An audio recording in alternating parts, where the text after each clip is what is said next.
Great.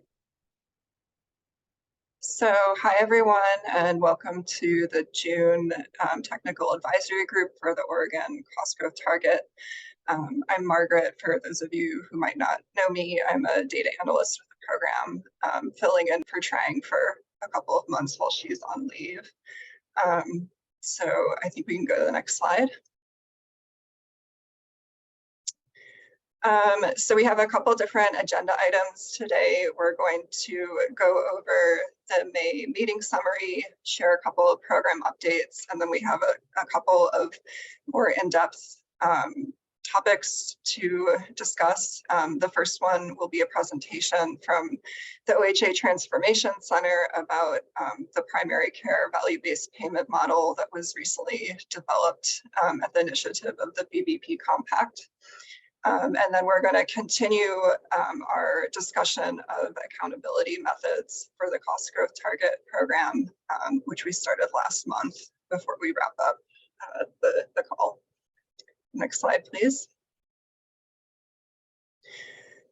So during the last month's TAG meeting, we had a couple different agenda items. We talked about the finalization of the 2023 data submission material. So we have a data submission deadline for this year on September 1st. That is for 2021 to 2022 data, cost growth data. And we made some updates to the data specification manual, the data submission FAQs document, and the data submission template. And those are all on our website now.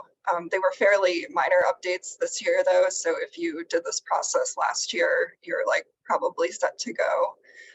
If you have new staff members though, or if you need a reminder on that process, the data submission webinar from last year is still up and still has good information and a good introduction to the process. We also last month talked about the different accountability mechanisms through the cost growth target program. So those include public reporting, performance improvement plans, and financial penalties.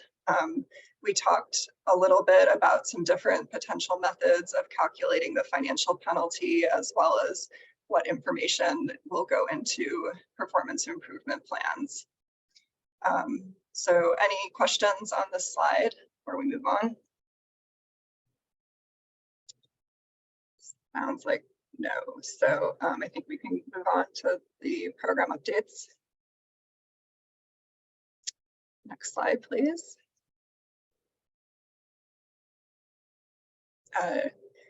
Next, yeah, thank you. Great. So yeah, our first program update is just that in preparation for that September 1st deadline, we're holding a couple of data submission office hours for payers / data submitters to come and ask any questions they might have about that process.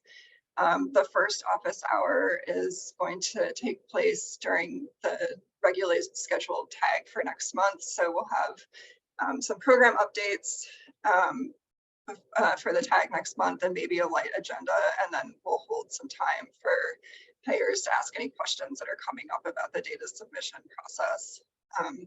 Then we're also going to have an office hours on Monday, August 21st, about 2 weeks before the data submission deadline, from 10 a.m. to 12 p.m., where it's just a specific time block that's specific to that process, and you can come and ask any questions then as well.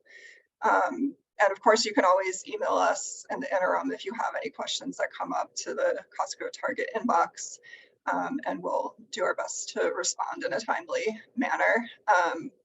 And there's also lots of materials up on our website that we were just going over a bit as well. Any questions on office hours? Cool. Next slide, please. The second update is that we have an advisory committee meeting happening next month on July 19th. So those meetings are always open as a public forum, so you can, or a public, for a public observation. So if you want to come watch that, you're more than welcome. The agenda for that meeting is going to be to introduce a new committee member from Cambia, have a bit of a debrief on the May public hearing and some planning for the public hearing in September. And then we're going to have an update on the value-based payment compact and have some discussion in that setting of the target CGT accountability mechanisms.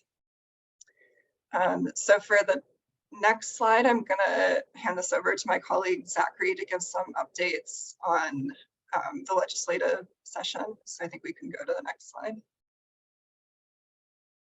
Great. Hi, everyone. I'm Zachary Goldman on the OHA team. So there's really just one bill, House Bill 2045, notably, and for us, this excludes workforce costs from consideration as total healthcare expenditures, THCE, for the purposes of our program here. This language may sound familiar because this was language that was actually in House Bill 2742. That was 2742 died, but that language was added as an amendment to 2045. It has passed both chambers and now is awaiting the governor's signature. So we're kind of treating like this has passed, but it has not yet been chaptered. The governor still needs to sign it and needs to go from there. And that's it for leg session update. I think there was one more slide. If we can go to the next one. Oh, sure. Yeah, I can cover this too. So in terms of next steps, so let's presume the governor signs it. There's a couple things that are going to happen. So one is to integrate the exception for frontline workers as specified in the statute into the rulemaking process. So we'll fold that in. And then we also need to specify some data collection details about how OHA will kind of receive that information on workforce costs from providers. And we'll specify that and talk about that in the rulemaking process. On the right, you'll see a high-level rulemaking timeline. We've published this before, so this shouldn't be the first time you're seeing it, but if it is, that's okay. So June, July, right now, we're sharing performance improvement plan templates, guidance, talking about financial penalty, methodology, etc. Next month, we plan to share some draft templates, guidance, methodology options with the Cost Growth Target Advisory Committee to solicit their feedback. For July and August, we plan to launch the RAC, the Rules Advisory Committee recruitment process. September, hold that Rules Advisory Committee meeting. And then at some point thereafter, to be determined, we'll have to do the public bulletin posting, public comment period, public rules hearing, permanent rule filing, and then publishing all final documents and templates onto our program website. So that's what the next 4, 5, 6 months look like for us. Yeah, thank you. Yeah, and I think so we'll integrate any of the data collection details for the workforce side into that as well, hopefully. Cool. So I think we can move on to the next slide. Great. So today we should have Summer Boslow from the OHA Transformation Center here. She's going to talk about the primary care value-based payment model. Just to give a little bit of framing about this presentation, the Cost Growth Target Implementation Committee, when they made their recommendations a couple of years ago, we're recommending that we increase in Oregon the use of value-based payment models. So that led to the development of the VBP compact, which sets some targets for what percentage of payments are made through value-based payment models. And they've been developing some tools the past couple of years, and the primary care value-based payment model that we're going to talk about today is one of those. So I see Summer is on and ready to give an update. Great, thank you, Margaret. That was a great introduction to where the work came from, and I can gonna dive into where we are and what are the next steps. So next slide, please. Just to reiterate what Margaret said, the VBP compact came out of the Cost Growth Target Implementation Committee. That's a voluntary commitment by payers and providers that spread VBPs by meeting specified targets. The goals of that the compact were to spread across the state, both clinical and insurance markets, to promote health equity and mitigate negative impacts on populations experiencing inequity.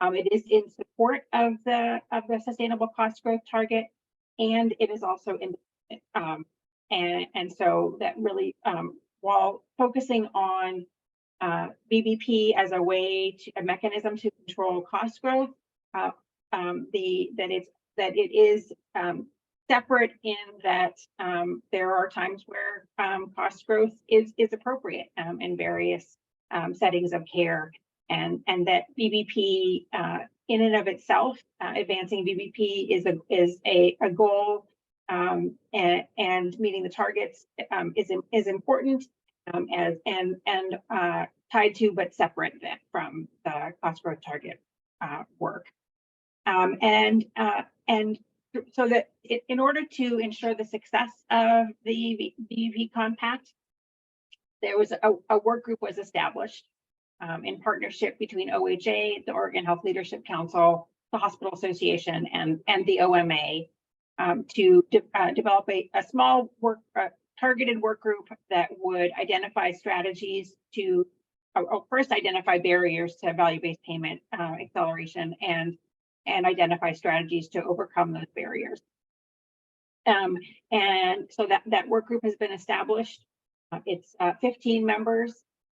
It is not a public body because it is a partnership with OHLC.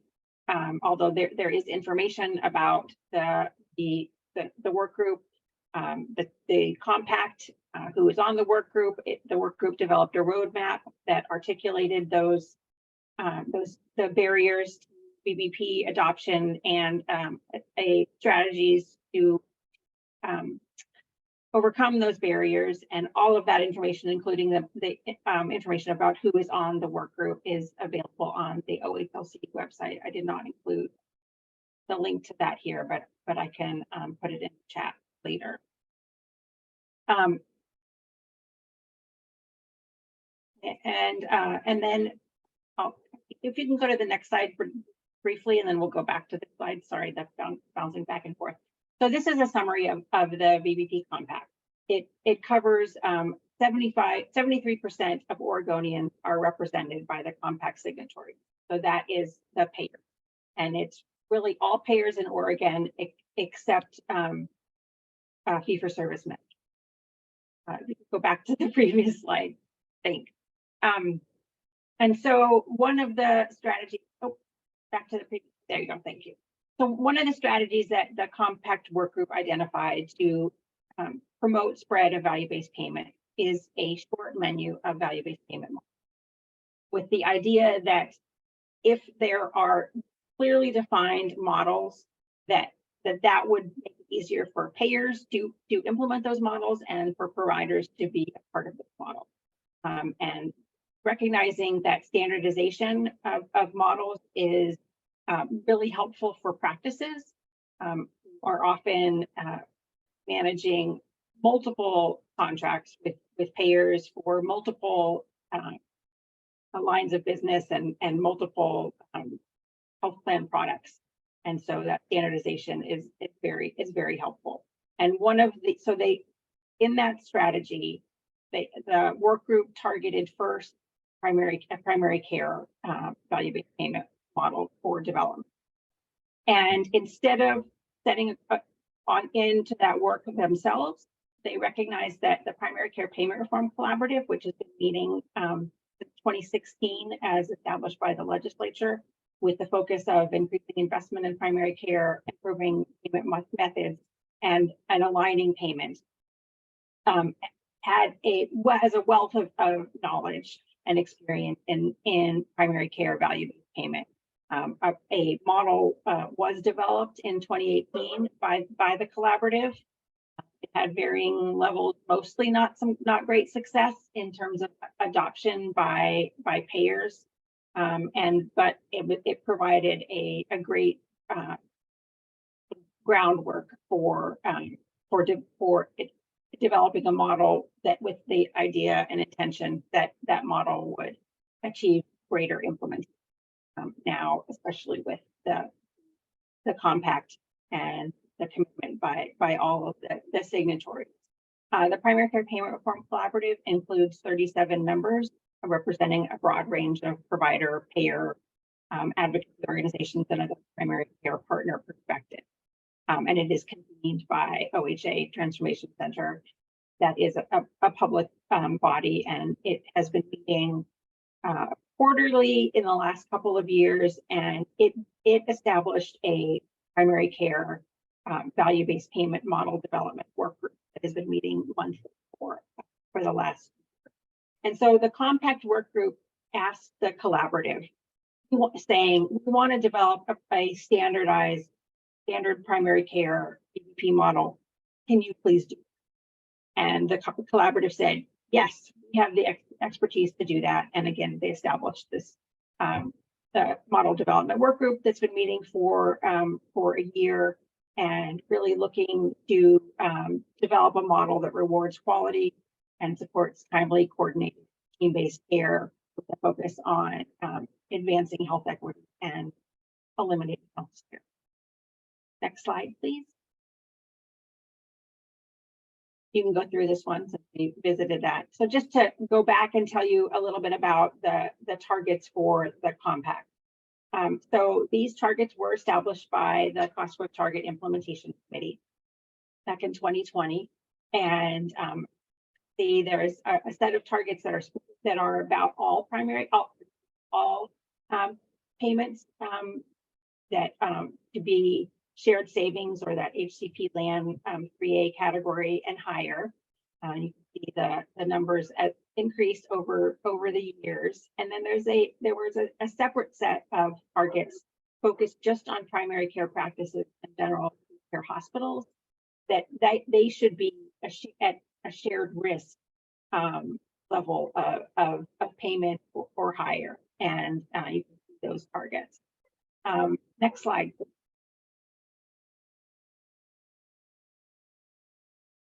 So there was recognition that since the compact targets were set, the clinical care, healthcare clinical and economic landscape changed considerably. The pandemic, workforce shortages, a lack of access to all levels of care have made implementation of VBP arrangements significantly more challenging.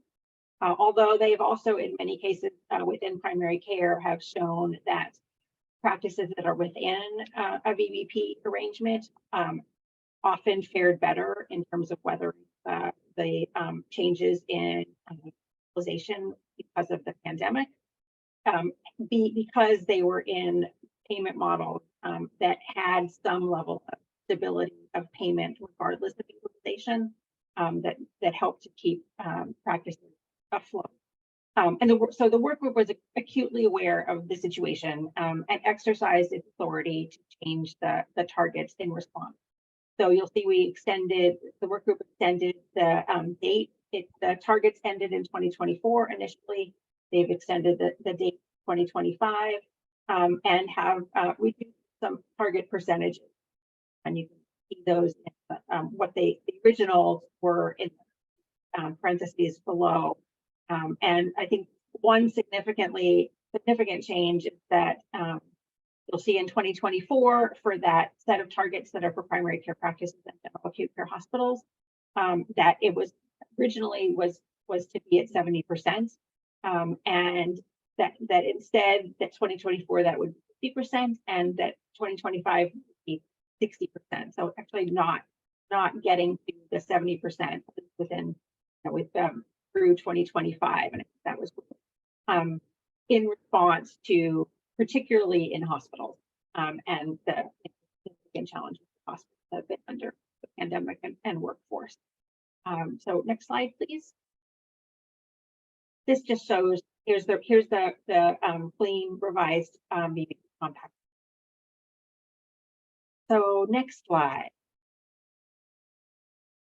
So now I'm going to dive into the details of the primary care VBP model. There are quite a few details. You probably will have questions that even get down deeper into the details and can respond to those and I think what I'll do is well, if you have questions along the way, please, raise your hand or put them in the chat, and I respond to them, there'll be time at the end for questions as well. So the primary care model includes 4 components: a prospective capitated payment for a defined set of primary care services, those that are widely performed by primary care practices and represent a preponderance of the primary care spending and are prone to overuse when they're paid. And that prospective payment covers 85 to 95% primary care services. That range of 10% it varies by payer and age group, with the highest percentage of 95% for kids, for pediatrics, and for Medicaid payments. And then there is continued fee-for-service payments for all other covered services, and those include where you want to encourage utilization. So those include all behavioral health codes, want to include utilization, and that there's varying. Not all primary care practices have integrated behavioral health, so it made sense to carve that out for both of those reasons. Home visits, prenatal visits, end of life and advanced care planning, or after hours visits. So really, again, wanting to focus on things that we want to incentivize, services we want to incentivize. And then there are infrastructure payments, including a base payment tied to PCPH tier, and additional payments for specific high-value services, and a performance-based incentive based on an aligned quality measure set. Next slide, please.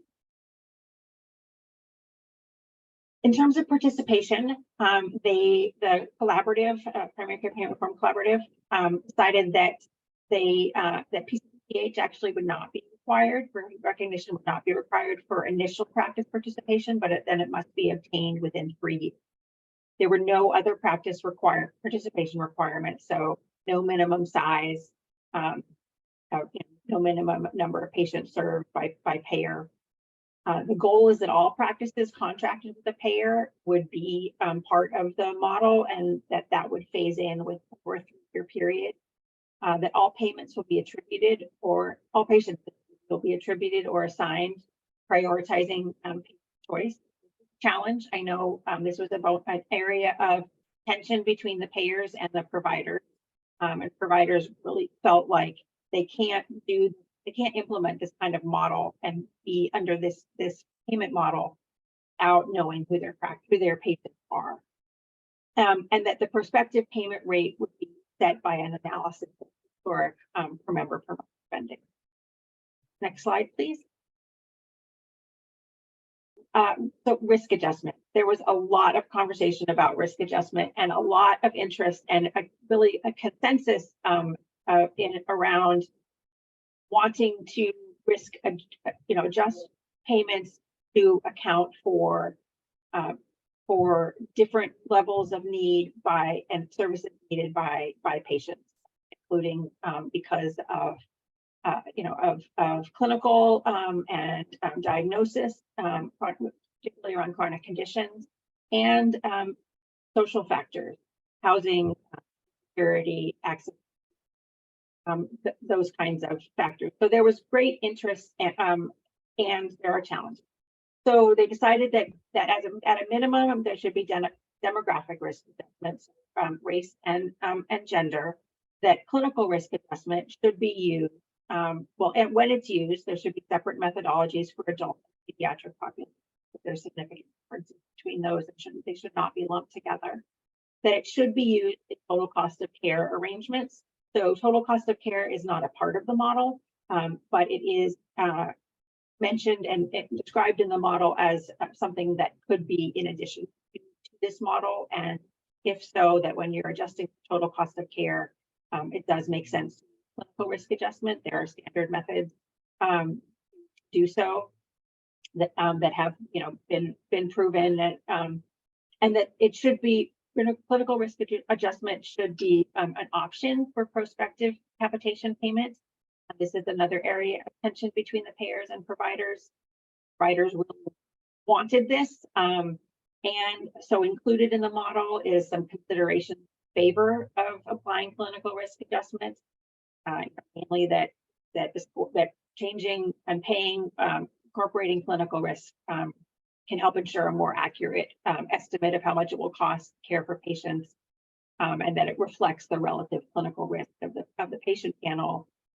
And there are significant limitations. There is not a commonly accepted methodology to estimate how much primary care someone needs based on their medical conditions, and that prospective payment rates can instead be calculated based on historical utilization, an additional payment increase to compensate for capitated procedures that have not historically been reimbursed by a given payer. That was another concern of providers, that if you're just basing it on historical payment rates, that payment amounts, that there are many services that providers provide to their patients that either they don't bill for because they haven't gotten paid, or they do bill for and they don't get paid, and that historical payment would not capture those, and then that clinical risk adjustment could be used for certain infrastructure payments,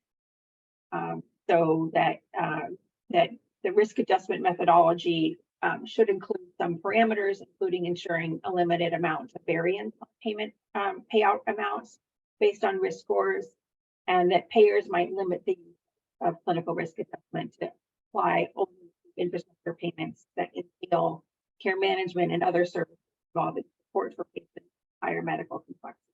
So there's some vagueness there, but an interest in using clinical risk in that area. And then in terms of social risk adjustment, again, lots of interest by both payers and providers, but not a lot of, it hasn't been used very much, and there's not a lot of evidence yet. And so, what we will do, OHA will convene a subcommittee to develop a social risk adjustment pilot model. That work will start. Next slide, please. So in terms of the performance incentive payment, there's a subgroup of the collaborative will establish an aligned measure set with a balance of child, adolescent, and adult focused measures that will also this fall. That we want the measures to primarily be derived from the Health Plan Quality Metric Committee, but with flexibility for the consideration of measures outside of that list. Oh, someone hearing breaking up on my end. Is that, are others hearing that? Margaret? No, I'm getting that a little bit. Okay. I'm not really sure. I am breaking up. Okay. Yeah, I don't know. Maybe if you turn off your camera, that might help. Yeah. Yep. I'll do that. Let me know if has that helped. I guess start talking and see. Okay. So those quality measures, there's a recommended total size of the set to not exceed 8 measures. At least one should be equity focused, and that practices should be rewarded for both high performance. Great, I'm glad that's helped. Thank you. Relative to external benchmarks and for improvement over time. And so that was particularly with practices that serve populations with greater social and health complexity, that it might make sense at times to a improvement over time rather than an external benchmark. And that the total eligible incentive payments should equal at least 10% of the value of annual projected practice, that which include the capitated amount plus fees. Next slide. So infrastructure payment, again, if there's a required base infrastructure payment tied to PCH tier, and then additional payments, infrastructure payments could be added as agreed upon by the payer and provider for specific high value.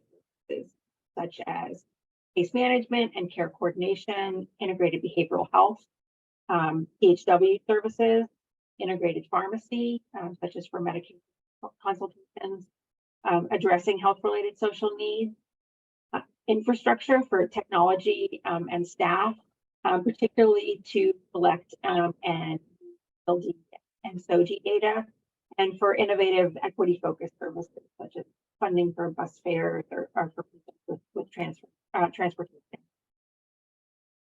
Next slide. So we saw in the last slide with the infrastructure payments, there are include some that are particularly related to promoting health equity, integrating THWs is one of those, implementing health-related social needs screening, providing support for technology and staff to collect and build data. There are higher payments that can be made to practices for patients with higher medical and social complexity. That gets back to risk adjustment and the challenges with the lack of both a clinical risk adjustment for primary care methodology, as well as really emerging models and around capturing social risk complexity. That the quality measure set should include one or more equity-focused measures that they could consider considering using improvement targets for practices serving higher medical and social complexity, infrastructure payments for health-related social needs, and that includes a list of strategies to protect against unintended adverse consequences, such as withholding or limiting care, encouraging a panel of high morbidity, making too many specialties for urgent care and ED. And so those for withholding or limiting care could include paying an increased fee for service for care delivered outside of normal care delivery hours, so that which is actually carved out of the prospective payment, but could be that amount could be increased. The payer could set a suggested panel size. They could use data to identify early indicators of decreased access. In terms of discouraging a panel of high morbidity patients, they could adjust, payers could adjust payments so that practices that treat patients with higher medical and social complexity are paid more relative to those that do not. And to prevent the making too many specialty and urgent care and ED referrals, a payer could track patterns of specialty care, urgent care, and ED use, and thus observed aberrant patterns with practices, and could incorporate a total cost of care as part of a practice incentive payment where that's and appropriate. Next slide.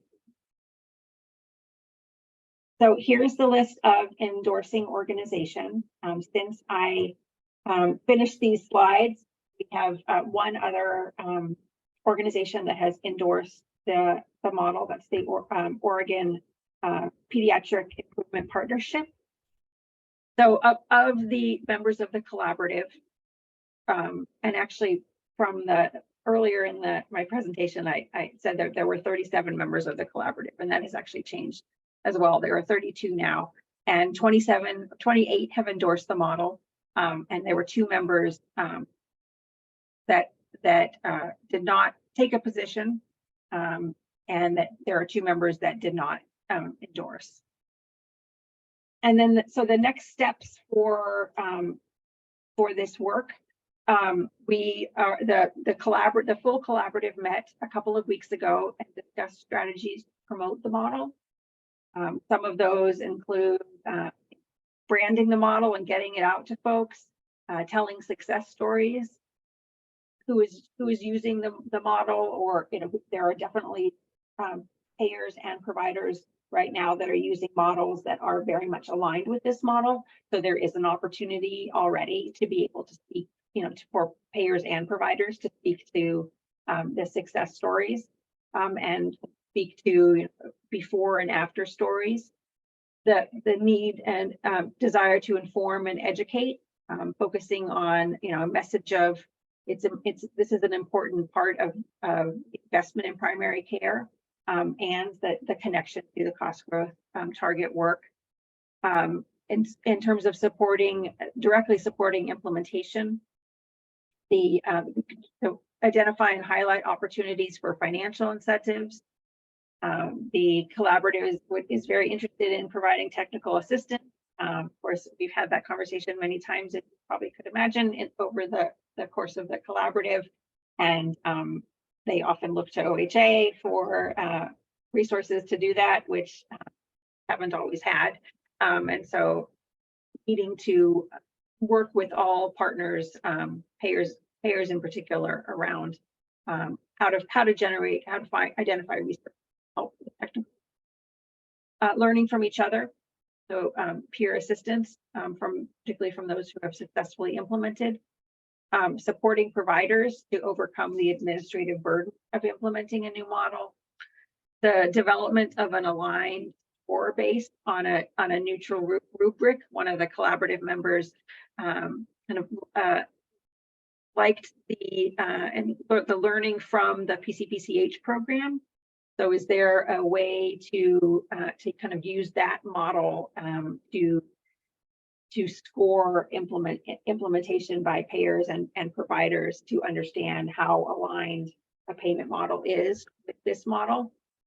And then promoting with the value-based payment toolkit. So the second priority strategy identified by the value-based payment compact work group to promote value-based payment implementation was the development of a VBP toolkit. So that toolkit is really complete, including the addition of this model and strategies specific to implementing this model. And so we'll be promoting the toolkit. The compact work group will be promoting the toolkit, and this promoting the model in alignment would make sense. And then thinking about how to monitor implementation. So in the future, reporting publicly on who is implementing, who not, recognize the payers and providers who have implemented, and they've started discussing options with it. How is there a way to monitor, looking at APAC data, or reporting on number of covered lives? So that is the end of my presentation. Next slide, I can. Thank you for giving me this opportunity to share the model with you. I would welcome any questions.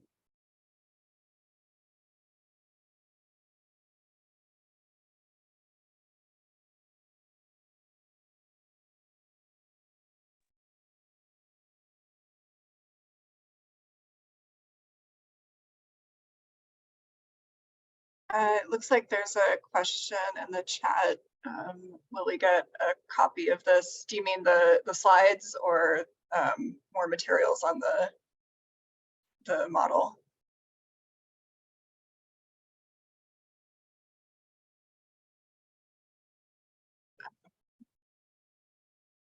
Not the cards.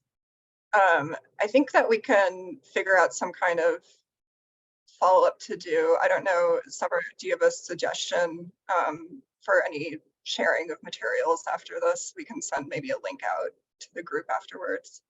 Yes, we are in the process of finalizing a detailed description of the model, or going through what I shared and then more detail, and also working on a shorter one-pager document. The toolkit will be, as I mentioned, will be finished. Will include this content, and that's something else that I can share with you, Margaret. Share with. Okay. Yeah, that sounds great. So why don't you just keep in contact, and then if anyone has any other questions that come up, after the presentation, after this meeting, feel free to message the DGT inbox as well, and we can connect you to Summer for any follow-up questions. So it looks like we don't potentially have any other questions for the moment. So thanks a lot for coming and presenting, Summer. That was great information to have. Cool. So I think we can move on to the next agenda item, which is an overview of the accountability mechanisms. We're going to continue our conversation from our May meeting about the PIPs and the financial penalties specifically. Just to preface that before we get into the details, I wanted to give a quick reminder of the accountability timeline. Right now, we just finished with this past data submission cycle, our first public reporting at the payer and provider organization level, which I'm sure you're all well aware of. The next accountability mechanism that is going to come into play is the PIPs. And so PIPs were supposed to come into play this coming year for data relating to 2021 to 2022 cost growth, but the advisory committee decided to push that back a year due to the COVID-19 pandemic. So presently, the first year that we could have a PIP for any organization that exceeds the cost growth target with statistical certainty and without a good reason is for 2022 to 2023 cost growth. And that'll be for data submitted in 2024 and published in 2025. And then 2 years later is the first year that a financial penalty could apply. Next slide, please.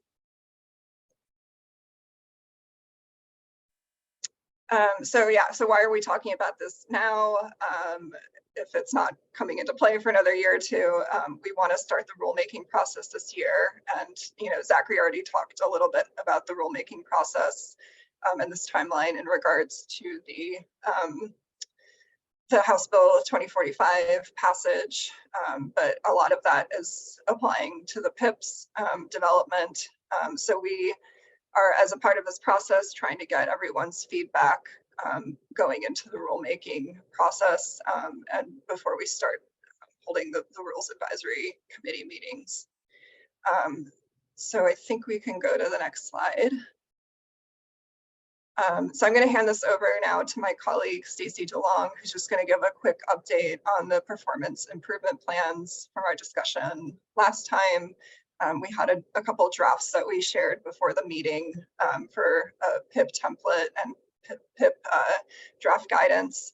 And then after Stacy talks, Zachary Goldman's going to present some more potential mechanisms for calculating the financial penalties. So Stacy, I don't know if you're ready. Thanks, Margaret. Hi, my name is Stacy DeLong. I'm on the OHA team, and we can go to the next slide. Okay, so last meetings in April and May, we had shared kind of our intent and general outline for the performance improvement plans and asked for input. And then prior to this meeting, we shared the drafts of the PIP template and guidance for TAG review. So the template includes the questions and information that OHA would request as part of a performance improvement plan. And then the guidance document provides additional information about each piece of information we would be requesting, and then more information about the process and technical assistance that OHA would provide for a performance improvement plan. Next slide, please. So now that we've shared the proposed PIP process and drafts, we'd really like to hear feedback. Some of the things that we'd like to know is whether the process is clear. Is there anything that feels confusing, or are there any places where you'd like additional information? We'd like to hear about whether the timelines seem reasonable. If there are places where it seems like there would need extra time, or if the timeline could tighten up.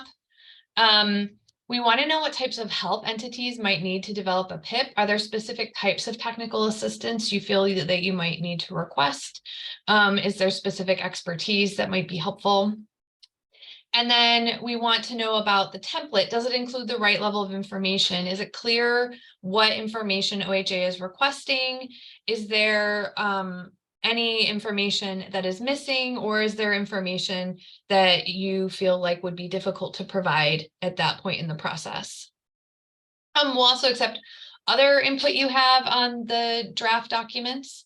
You can email your thoughts to the cost growth target team, the healthcare.cost-target at odhs.oha.oregon.gov. So that email address, that's the program email address, you can send that information. And then what we'll be doing is compiling all of that feedback, using that to make any changes to our process and drafts prior to the rulemaking process.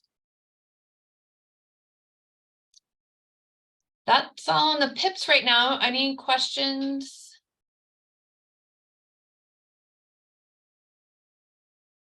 Sounds like no. So I think we can go to the next slide and have Zachary give his presentation. There is a question in the chat. Thanks for pointing that. Timeline for feedback. Stacy. Yeah, so I think we'd like to collect feedback in the next month for this. So I think by end of July would be great to get feedback. Cool. Thanks. Seems like no more questions.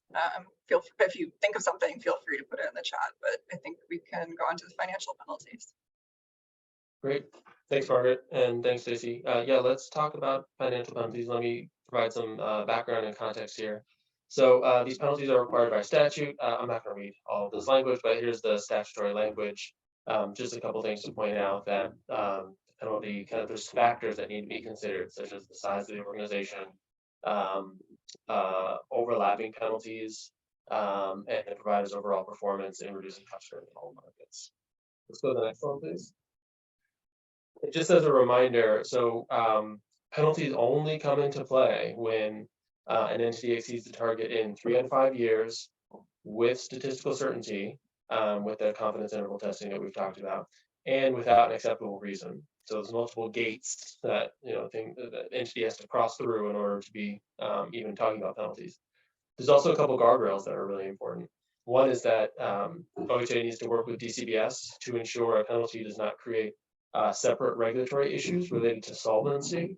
So that's a really important kind of protection there. And secondly, we must consider any overlapping penalties, such as a medical loss ratio rebate that is happening, or any other kind of regulatory penalty that's being levied.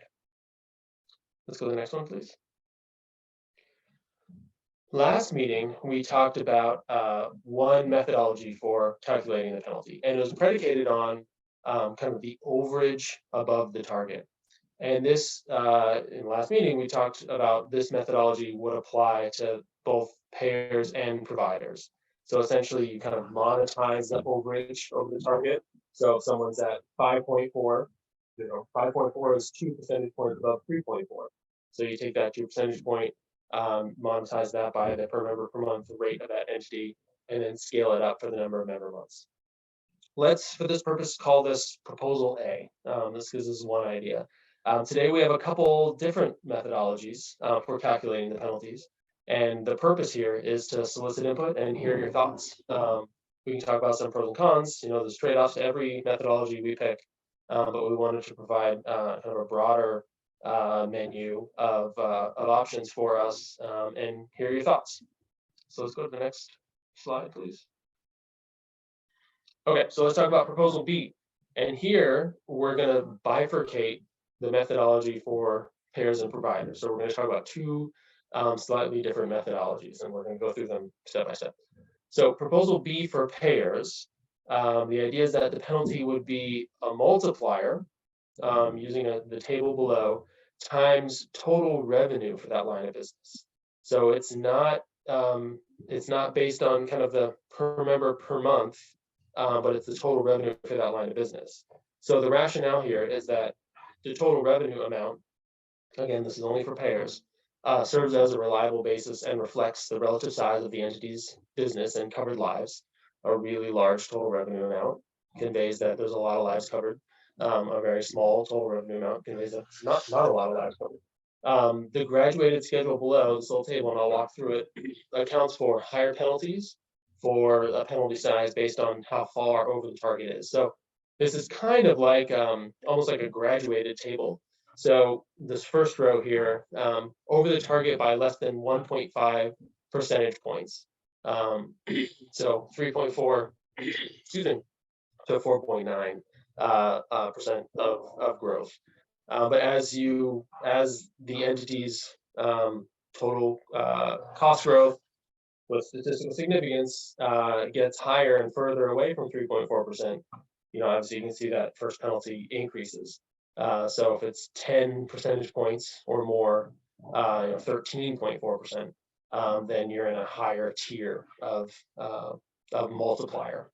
So if someone's just barely over 3.4%, but with statistical significance without a reasonable factor, and in 3 out of 5 years, then we're looking at 0.25% of that line of business revenue.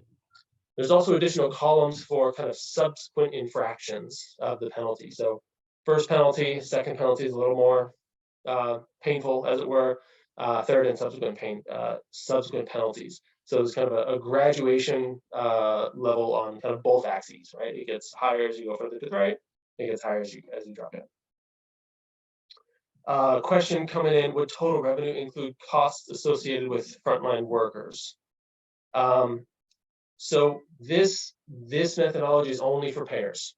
We're going to talk about a different methodology for providers in a second, but for our purposes right now, think only payers and only like premium revenue.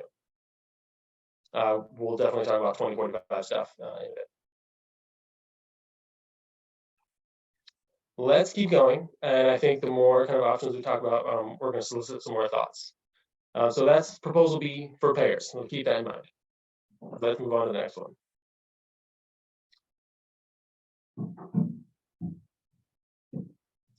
Let's talk about proposal B for providers. So Ruth, I appreciate your chat question, and so now let's kind of shift gears a little bit to talk about providers only, not payers, just providers. So here, proposal B is a multiplier from the payer schedule. So the same kind of multiplier that we just talked about, 0.25, and then it increases as you go down and it increases as you go to the right. So same concept there. But instead of using total revenue, we look at total medical expenses per member per month, the PMPM. That's kind of the data that we have in the cost growth target template. We have entities PMPMs, but those PMPMs, as I'm sure you all are aware, don't reflect the revenue that the entity receives, right? It reflects total medical utilization and the spending associated with that utilization for the attributed patients, which could include a hospital visit over there, another hospital visit over there, right? So it's not, so the PMPM, the TME, total medical expenses PMPM, does not equal that provider entity's revenue. It's greater than that. We've actually done some analysis to figure out, well, how much greater is it? So that's why there's this orange times a deflator. We need to deflate the PMPM so it's more in line with that entity's revenue. So the rationale here is that provider revenue in the aggregate is not available to the program. We have APAC, and we've looked at that, but the PMPM is different than the actual revenue that the provider entities receive. So this proposal uses PMPM but deflates it, because again, I just said that the PMPM is greater than the revenue that provider gets. So we've done some analysis. We looked at things a lot of different ways. And there's actually some kind of natural groupings that show up in the data when we compare kind of total revenue looking at APAC versus total TME PMPM, and try to kind of compare them for each given entity. And we find that for pediatric providers, FQHCs, and the smaller providers, there's a bigger difference between total revenue in APAC and total PMPM. So the deflator, is kind of more extreme in that sense. For medium providers, for large non-health systems, and for health systems, they're closer. So here's kind of a graduated scale, if you were, depending on what type of entity you are. So again, to sum up, proposal B for providers the same multiplier schedule that we looked at previously, going from 0.25 all the way, to 3.5 and then going over, times the PMPM, but then kind of reducing that PMPM so it's more in line with what revenues that provider actually sees. Now, to get back to Ruth's initial question, would total revenue include costs associated with frontline workers? So the PMPM kind of is what it is, right? That's what the data are. The frontline workers issue in 2045, and frankly, a lot of the other reasonable factors that we previously talked about, inflation, COVID, things like that, those come into play even before we get to calculating a penalty. And if overage above the cost growth target is due to one of those factors, then it's not, it wouldn't meet the requirement for exceeding it with statistical significance and without a reasonable factor. So it wouldn't be that year wouldn't count, as it were, if those costs kind of equal the reason why it's over the target. I see a question from Deborah. 5% of total medical expenses or 95% of total medical? Yeah, 5%. So it's a significant deflator, a very significant deflator, because the TMEs are much larger. That is true for payers too, correct? I'm not sure what that's in reference to.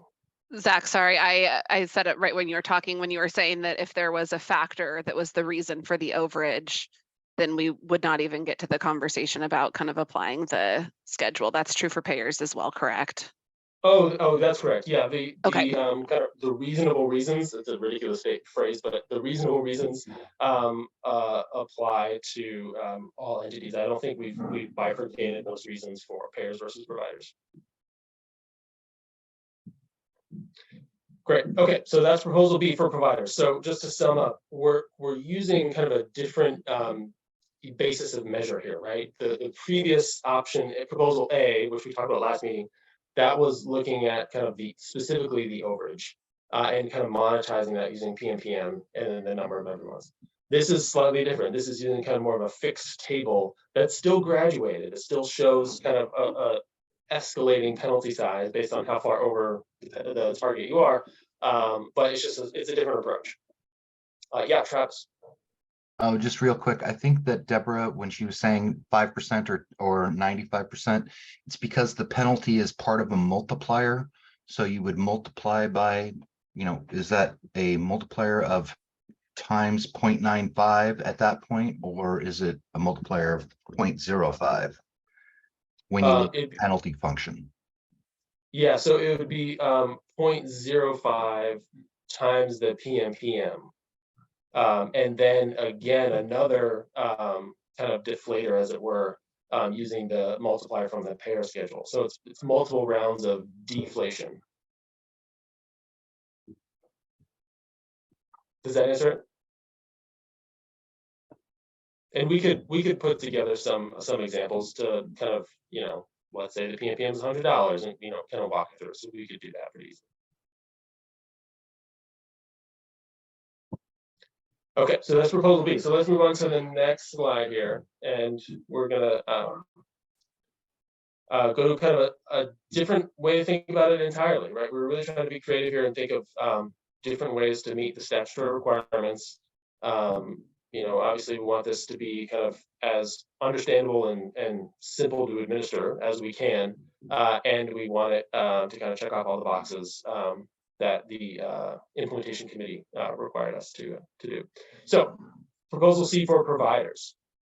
Here the penalty is based on a member month basis. So it's almost like a flat rate fee, sort of, but again with some kind of graduated escalation depending on how far over the target the entity is. So the calculation is number of member months times an adjuster times $1 just to monetize it. So the reasoning here is, member months, the number of member months reflects the overall size of the provider's line of business, that's for sure. The penalty would equal $1 per member month, but adjusted upward or downward based on, one, how far over the entity's costs were relative to the target, And two, whether it's the first, second, or third or subsequent penalty. So how many infractions has there been? These adjusters are the same as the payer schedule we previously talked about. So this 0.25 all the way up to 5 is kind of what we're finding when we're doing the modeling is kind of a comfortable range to vary the size. So let's say a provider has 100 member months. That wouldn't happen because we have a much larger threshold, but just for the sake of keeping these percentages nice and easy.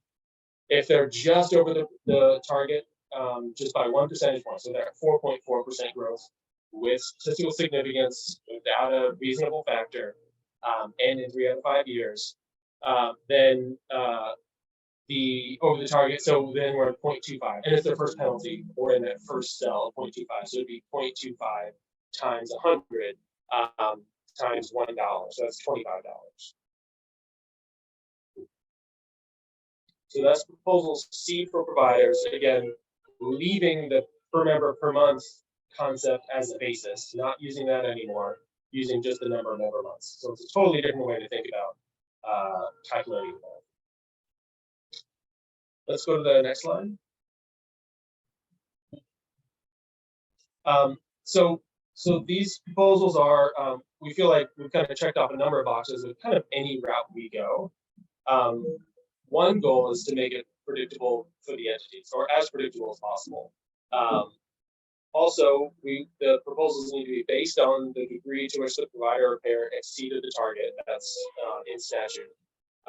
It also needs to be based on the size of the provider or the payer organization. So it needs to be able to scale up or down depending on how large of an entity you are, and just frankly administratively feasible, right? It just has to be workable.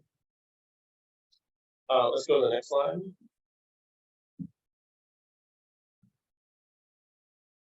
So again, I just want to cover some guardrails. I talked about this at the top, but anytime we're talking about penalty, there's going to be some after the fact kind of checks that happen. And I apologize for the noise if that's if y'all can hear that. So a couple guardrails. So one, we OHA must consider overlapping penalties that may be imposed for failing to meet the target, and I think really it's kind of medical loss ratio penalties, but there potentially could be other regulatory penalties that are being levied. Secondly, we'd work closely with the insurance regulator DCBS and ensure that any financial penalty does not create a separate issue related to insolvency. Right, the goal isn't to put folks out of business here. That's not what this is about. And so there's a very specific requirement of us as per the implementation committee report that requires us to watch for that and to kind of craft the specific penalty such that it doesn't trip any solvency related issues. So that's an important guardrail. Let me pause there and see if folks have any reactions to any of these options. We can talk about pros and cons. Any questions on methodology grounds?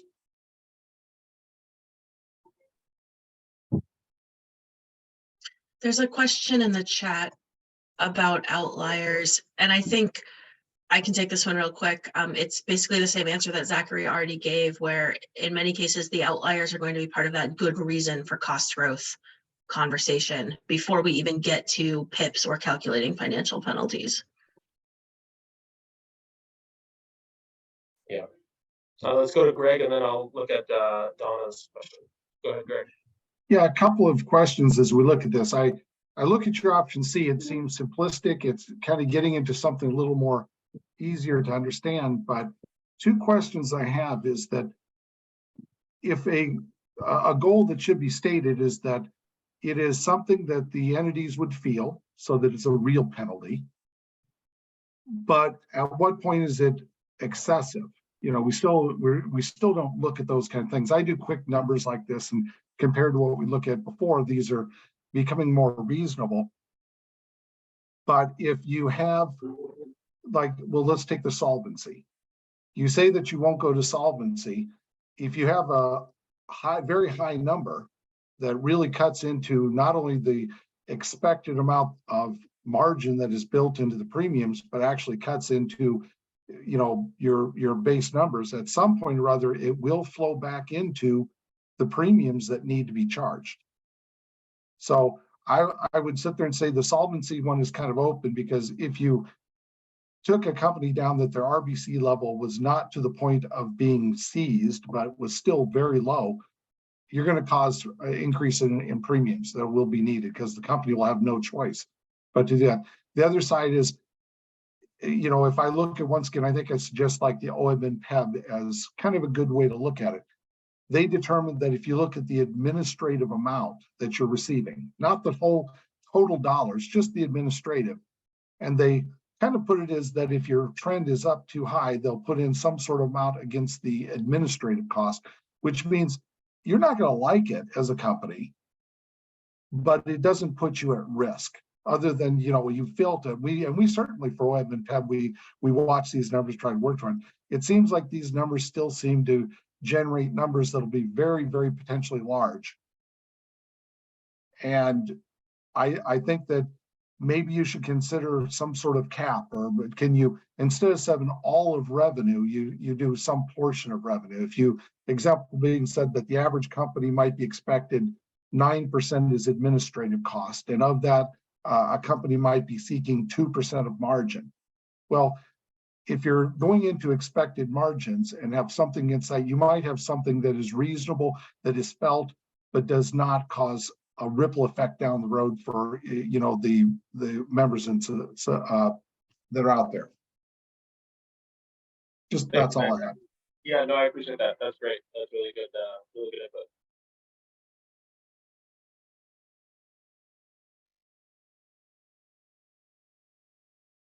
Sorry, I was muted. Let me go to Donna's question. Based on the data we've used so far, we calculated what penalties would be like if this is implemented today.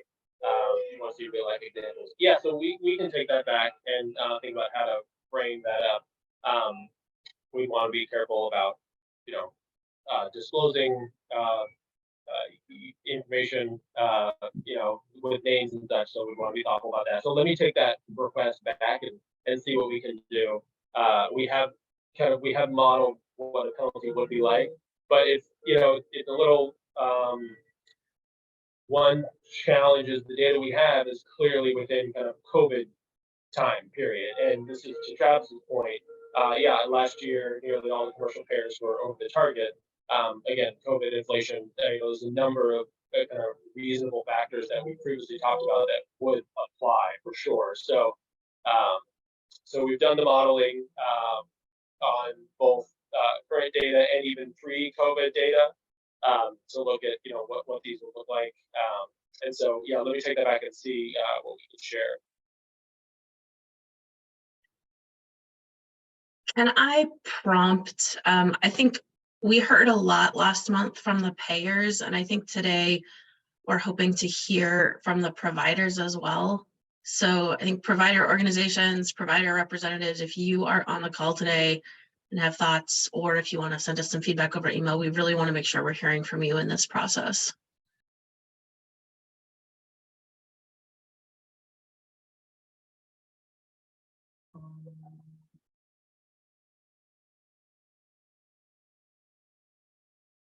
Hey, Zach, this is Chris from Advanced Health. Would you mind jumping back to proposal 2?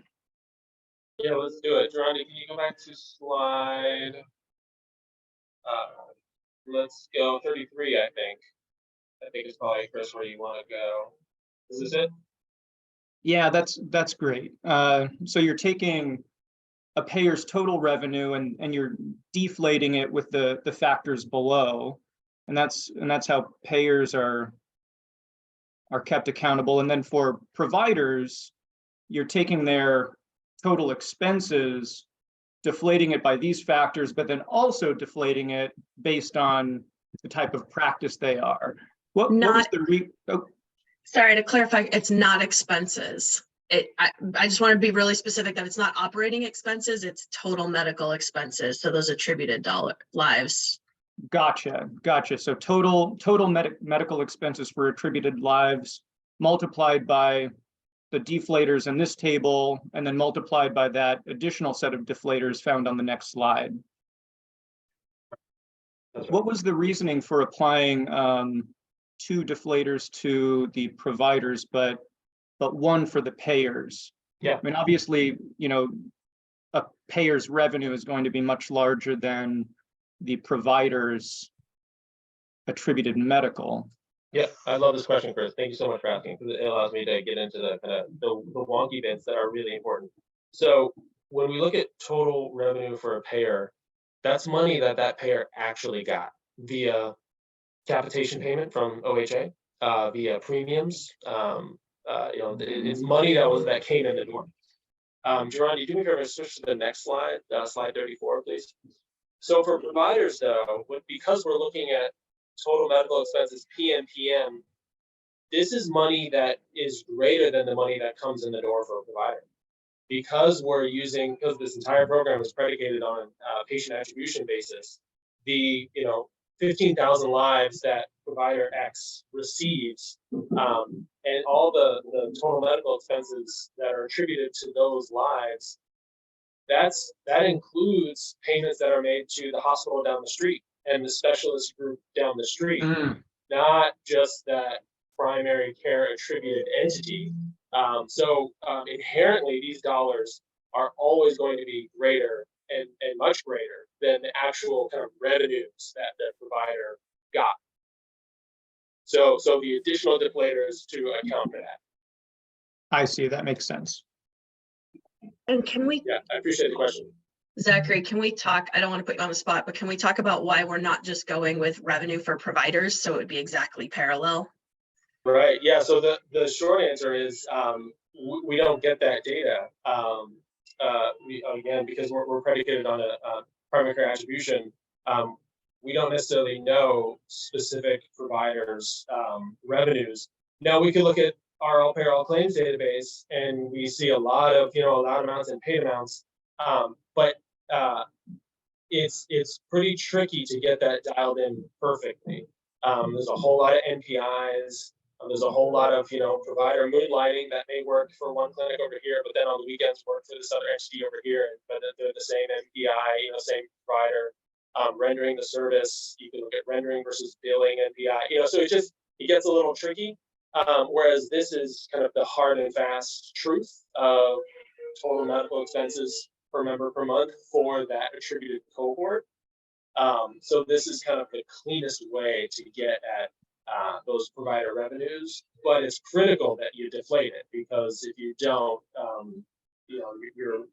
you're thinking that provider is going to see more money than they actually are. Okay, yeah, thank you for that. And I'll just support one of the previous comments. I do think proposal B and C are more reasonable than the proposal shared at the last meeting. I think we're going to take some time to model these out with some some dummy numbers. But I agree that we're kind of hand waving the solvency issue. We're saying we'll figure that out later, but it's really hard to judge these and without knowing what those controls are going to be. But I agree that even with proposal B and C, it could easily affect Advanced Health's RBC in a year where we have medical expenses far higher than expected. I wanted to share also to Chris's point that we are currently talking internally, sort of in parallel to these conversations with you all, with DCBS and with OFA, so the payer commercial regulators and the CCO rate regulators. So we are talking to them about the solvency and how we create those guardrails and what their considerations are and how we track things in the data. So all of that conversation is also going on behind the scenes. So I fair that we are hand waving it here, but please know that we're also working on that with the respective offices that do that work as well. I appreciate that. It'd be interesting to hear the outcome of those conversations. Yeah, when we have something a little more baked, we'll come back to you. For sure. And just as kind of another plug, these are I'll call them, these are the pre-conversations, and the kind of input we're hearing today and what we heard last time and what we'll continue to hear is critical. The methodology that we eventually land on will be discussed with the advisory committee that's coming up next month. And then they'll have to be codified in rules. So there'll be kind of plenty of points for additional engagement. These conversations are helpful just to as a kind of a pulse check. And so I really appreciate everyone checking in some questions and some comments and those chiming in verbally. Sorry, I see another question. What is the multiplier from the pair schedule? Oh yeah, pair schedule. So let's, Jordan, please go back to one slide backwards for me, to slide 33. Yeah, so this is what I'm calling like the payer schedule. I need a nicer title for that because clearly it applies to providers too. Maybe like the base schedule, I don't know. But this is what I'm talking about.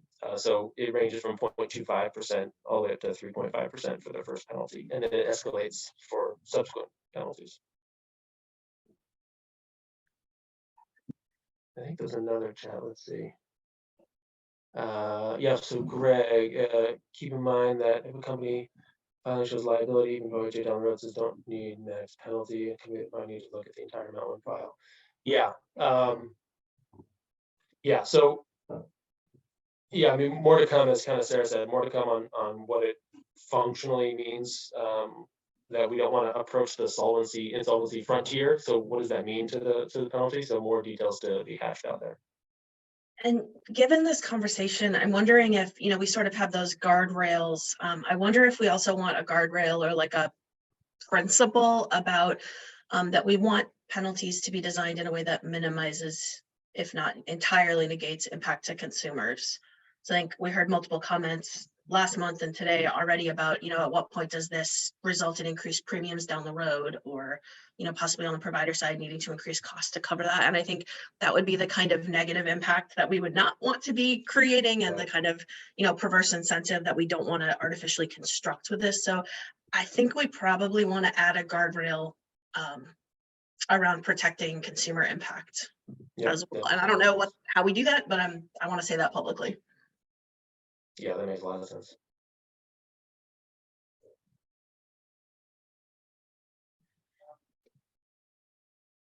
Well, this is great. As the wheels are churning, feel free to jump in, over the next few minutes, and email us, let us know additional thoughts. Feel free to bring this back to your teams and kind of crunch any numbers. We're very open to hearing some thoughts. Yeah, Risa. Hi, this is Risa Bradeen. I didn't say much last time because I was just like, the numbers were so astronomical that they would have put our practice out of business in one fell swoop. And so I was like, these don't seem reasonable. I need to go back and sort of crunch the number again. But I think where I'm struggling is kind of what you addressed a minute ago. So if you have a practice, so you have a pediatric practice who the percentage of revenue of the total PMPM that comes to that practice is really pretty small, that you're holding accountable for the entire cost of care for the patient, and then thinking that, whatever that total cost of care is over the target, that somehow that practice is somehow responsible for that amount of money, right? That went almost everywhere else to hospitals and specialists and things, because the primary care is not, especially in peds, is a really small, and I think it's in adult primary care too, is just it's a small part of the dollar, the total dollar.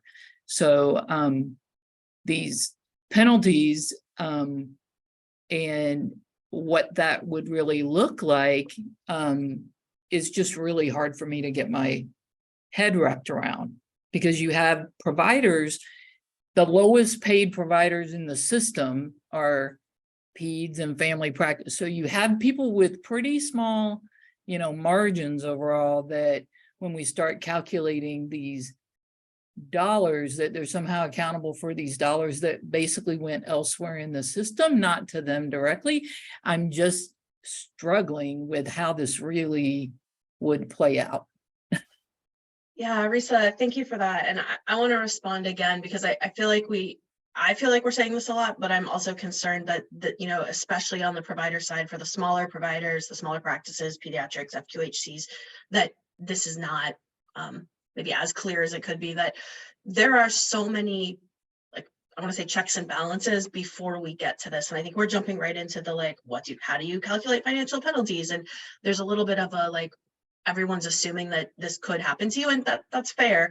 And also, I think if we think about, like, what the PMPMs are for small providers or pediatrics compared to others, what the cost drivers are. If we think about the 2 rounds of conversations we've had with all of the different organizations so far, reviewing data, talking about cost drivers, there are many good reasons for cost growth, and things like investing in primary care and all of those things. Those are all good reasons. And, you know, the conversation would end well before we get to financial penalties. We might not even be talking performance improvement plans for many of these organizations. So I don't want to say don't take this seriously if you're a pediatric practice, but I also just really want to remind you that there are many things that happen before we get to this process, or before this would be real. And thinking about the data that we just published, looking at that 21 cost growth for pediatrics in particular, the high cost outlier issue affecting cost growth was a real thing. We saw that, you know, one very sick kid really made a difference. And again, that would be something that would be, yep, you provided care for that kid, they got the access, they got the services that they needed,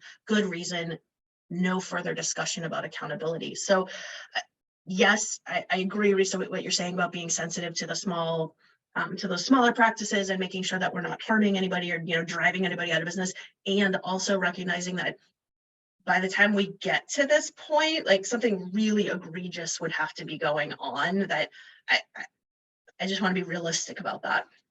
I don't know if that helps or if that's reassuring at all, but I think as we continue to think about it and the more data we see, there really are some differences across all the different provider organizations that are included in the program.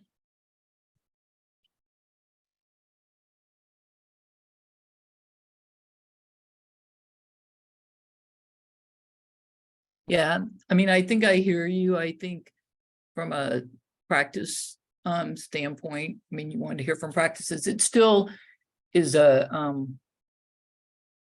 risk that you have to even decide if this makes sense. Yep. And, Agreed. you know, for my practice this year, I mean, we did try to go look at outliers and things and really couldn't get the data. And we would, based on this, we would owe so much money based on the increases, you know, that we had this year. And then the other just philosophical problem I have is looking at this in 1 year increments, and you know, where practices go down 1 year and then up, you know, you have these big swings, and that also to me doesn't make a lot of sense, where you, anyway, just where you have these big drops, and so then you have a big increase, but we're not subtracting the previous drop from that. Or at least that's how I understood you all saying it last time.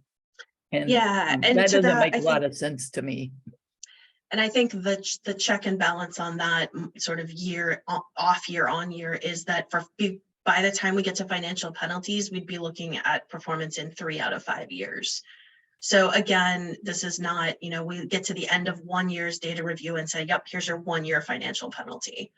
This is looking over 5 years, what's happened. I do want to go to there's a question in the chat from Ari. And I think that's another good possible discussion. I think real life examples. We are currently the only state, the only cost growth target program that has financial penalties. California is working on this. Massachusetts wants to have this, but they do not currently have it established. So nobody has done this, which is why we're still sort of throwing these options at the wall to see what makes the most sense and how to work through some of these philosophical challenges. And a couple, so we've been talking about kind of the reasonable factors here. So I just want to, and maybe not everyone has been on the previous call or the call before that, but just to remind folks. So changes in mandated benefits would be a reasonable factor. Changes in federal or state law, acts of God, pandemic, natural disaster, etc. Changes in taxes or other revenue factors. New drugs or treatments. Investments to improve population health or health equity. macroeconomic factors such as historically high inflation and labor, tight labor market. With House Bill 2045, frontline worker. Those would all be kind of reasonable things that would essentially exempt or kind of allow somebody to target without any. Hey, Zachary, you've got a major echo on your audio. Can you toggle it on and off again? I think Zachary's just recapping all the good reasons for cost growth, and I think we can share the sort of draft document that we've been working on. We'll drop the link in the chat in a second. We've been starting to slowly build that out as we get towards rulemaking with examples of sort of what counts and what doesn't count in each of those categories, and we'll continue to iterate on that. So that's also something that we'd love your feedback on. Continue to share thoughts as we develop that. So hold a second for the link in the chat. And hopefully the echo is gone. Still that.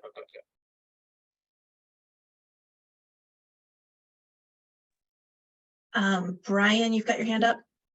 Yeah, thanks, Sarah. I just wanted to echo what Risa was saying, and we've talked about this offline too, but I think it's so hard to, from the practice side, to wrap your head around this, especially, and I appreciate Zach going through the list, but until we see that in practice, it still seems more subjective than objective. And until we know how that's going to play out, it's really, I think like Risa said, it's hard to look at especially with so much of the cost on the attribution side potentially outside of your control versus the accountability side. It's hard for at least me to see how that all flows through to the PIP and then eventually to the penalty. And I think I know how it's supposed to go, but until I think we see how it goes, it's hard to understand how all those pieces sort of interact. So I guess all that to say that as we're modeling some of these PIPs and penalties, maybe that process starting with some, trying to get more objective in those 4 good reasons and those things that would sort of, send you down those paths so that practices can kind of, see what's going to do that, because it is super daunting when you see what's attributed to you versus what you actually have in control. Yeah, and I think the getting more objective is what we're trying to do in the document I just dropped in the chat. So again, feedback on that is welcome. And Brian, you mentioned seeing how PIPs actually play out. We do have an example of an entity being put on a performance improvement plan in another state. Massachusetts just put Mass General Brigham on a PIP. And so we've been reviewing how they crafted that and what sort of documentation, and we've been letting that inform our work. But I think that is another example where the organization, Mass General Brigham, had multiple years of sort of no good reason for their cost growth before they were put on a PIP. And so their program's structured a little bit differently, but I do think that if folks haven't seen that, it might be worth just taking a look and seeing how that was structured and how some of that was justified. Thank you. How about now? Is my audio better? Great, excellent. So I see Greg asked a question about does the penalty apply to just the recent year or an average of the 3 years or 4 years if it's 4 years over 5? This is a really important question, and I think we have some options here. So I'd be interested in hearing folks' input. We haven't kind of landed on a recommendation for that per se, but we definitely, once we land on kind of what the overall concept will be, then I think we have additional details to work out. Is it just that last year? How do we factor in, well, what if 2 of the 3 of the 5 were really high, but then the third was only just over it with statistical significance without a justifiable factor? Like how do you kind of square those? So we'll for sure have a little more work to do after we land on this overall framework.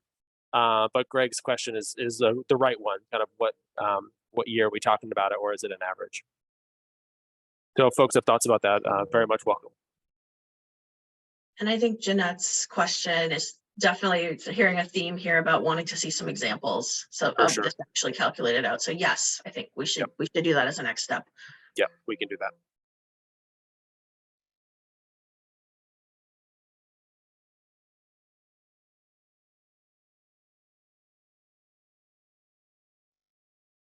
I want to talk a little bit for a second. I'm going to just jump in while I'm still here on camera and talk about what we plan to bring to the advisory committee next month. So we are continuing to refine this. We'll go back and tinker a little bit based on your feedback today. Anything you send us over email, we'll continue to revise this. Like I said, we're working internally on some of the solvency guardrails, and we'll be bringing an updated, possibly a shorter, slimmed down version of options. We might take a couple options off the table based on this conversation and say, here's 2 options for payers, 2 options for providers, and ask the advisory committee what they think. So there will be another conversation similar to this conversation where we sort of present, here's the accountability timeline, here's why we're doing all this now, here's the rulemaking timeline, here are the options, here's some feedback that we've heard from the TAG so far, and then layer in the advisory committee feedback. I just want to be really clear that the advisory committee is not making a decision. They are not the decision maker on this. We'll be asking them for input and direction, just like we're asking you for that. And then that will go to the rulemaking process later this summer and fall. So I think as you're thinking about when and where you provide feedback, we'd love it if you send that to us. I think Zachary gave all the information in the chat. You're certainly welcome to share public comments at the Cost Growth Target Advisory Committee meeting in July. But again, know that we're not asking them for a decision or a vote on this. We're just asking for input. And I see Greg's point in the chat here about considering any penalties applied by other government entities or if premiums are capped, like a Medicaid, which causes a penalty in itself. Thanks for that. Yeah, for sure.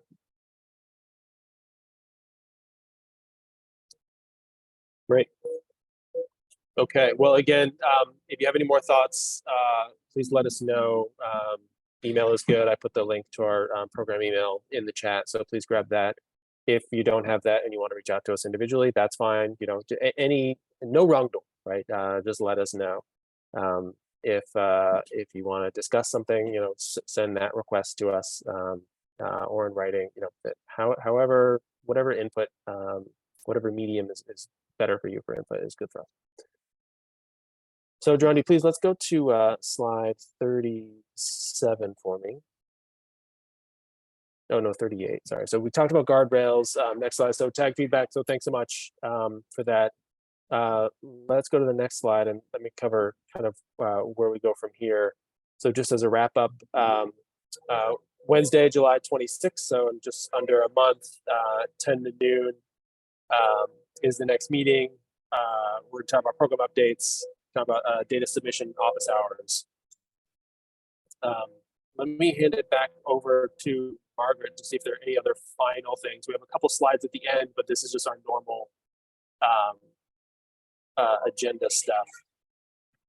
I think the main thing for next time is just, we'll do some program updates, and if we have any other agenda items, we'll message you about that ahead of time as well. And then hold some time for data submission office hours. So that'll be July 26th at the normal tag time. And then as follow-up for this meeting, we're going to post both the slides and the recording of this presentation. So if you want some time to look those over, you should have that opportunity. And I'll try to send a message notifying when those have been posted. We'll also send out any information we get from Summer about the primary care value-based payment model.